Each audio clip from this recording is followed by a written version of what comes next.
ఈరోజు బీపీ మండల్ వర్ధంతి కూడా ఈరోజే.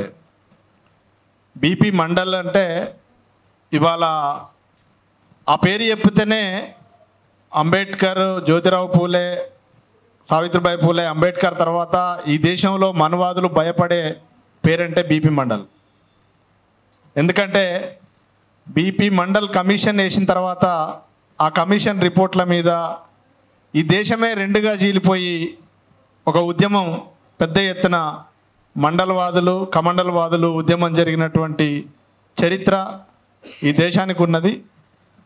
అప్పుడు రామమందిర ఉద్యమాన్ని ముందు తీసుకురావడానికి మండల ఉద్యమాన్ని పక్కకు పెట్టి ఎల్కే అద్వానీ చేసినటువంటి ప్రయత్నాలు, ఆ కంటిన్యూషన్లో బీజేపీ నిలబడడానికి, ఆర్ఎస్ఎస్ బలపడి వెనకాల ఉండి ప్రయత్నం చేయడానికి, ఇప్పుడు రాజ్యాంగాన్ని రక్షించుకునే దిశకు మనం నెట్టివేయబడ్డాం. అదే మండల ఉద్యమం కంటిన్యూషన్ అయితే, మండల సిఫార్సులు ఈ దేశంలో అమలు జరిగితే ఇవాళ ఈ దుస్థితి వచ్చేది కాదు. వాస్తవంగా రాజ్యాంగం రక్షించుకోవాలనే పరిస్థితే వచ్చేది కాదు. దౌర్భాగ్యం ఏంటంటే మండల్ని గుర్తించుకోవడానికి అసలు బీసీలు కూడా, బీసీల కోసమే మండల్ కమిషను తీసుకొచ్చి అనేక సిఫార్సులు చేసిన మండల్నే బీసీలు చదివే పరిస్థితి లేదు దేశంలో. కాబట్టి మన తరాల చరిత్ర మనం తెలుసుకోకపోతే నష్టం జరుగుతుంది. అందుకే ఐలే సార్ కొత్తగా ఆలోచన, అంబేద్కర్ని ఒక దేవునిలాగా నన్న పూజ, అంటే ఈ రకంగా చదివి ఒక ఉద్యమం చేయడానికి ఎట్లాగూ ముందుకు రావడానికి కనబడతలేదు. కాబట్టి ఒక దేవునిలాగా తయారు చేస్తానన్న ఒక ముందుకు వస్తారేమో అనే ఆలోచనతో చెప్పినట్టున్నారు. కాబట్టి మనం జ్యోతిరావు పూలేని మర్చిపోతూ ఉన్నాం, అంబేద్కర్ని అంబేద్కర్ అంటే అంటారన్నాడు ఒక దళితులకే పరిమితం చేస్తారు ఈ దేశంలో బీసీలు ఇప్పటికీ. ముఖ్యంగా మన తెలంగాణ, ఆంధ్రాలను అయితే, అంటే యూపీ, బీహార్ వాళ్ళకు అర్థమైనట్టు అంబేద్కరు, జ్యోతిరావు పూలేలు, బీపీ మండల్ అర్థమైనట్టు మనకు అస్సలు అర్థం కాని పరిస్థితి. ఇంకా అక్కడ సమాజ్వాదీ పార్టీ ఇట్లాంటి పార్టీలు, ఆర్జేడీ లాంటి పార్టీలు ఇప్పటికీ దేశంలో మోడీని, ఆర్ఎస్ఎస్ని, మనవాదాన్ని గట్టిగా ఎక్కడికక్కడ వ్యతిరేకించి నిలబడ్డ శక్తి అంటే కాంగ్రెస్ కంటే ఇవాళ లాలూ ప్రసాద్ యాదవే. ఆయన కుటుంబాన్ని మొత్తం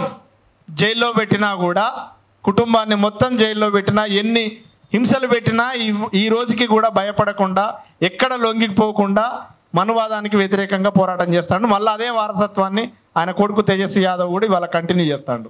ఆయన చూస్తే మోడీకి ఉత్సాహపడుతుంది, మొన్న పోయిన ఎన్నికలలో కానీ ఇప్పుడు కానీ. అంటే మోడీని ఉరికిచ్చిండు మొన్న అసెంబ్లీ ఎన్నికలప్పుడు.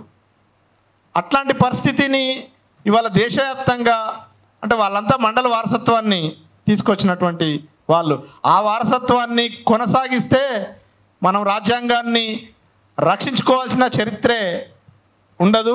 లేకపోతే రాజ్యాంగం పోతుంది, రామరాజ్యం ఇస్తామనేది బహిరంగంగా అంటారు. రామరాజ్యం అంటే మన సెంటిమెంట్గా బయటికి దేవుడు రాజ్యం ఏదో బాగుంటుంది అని చెప్తా వాళ్ళు.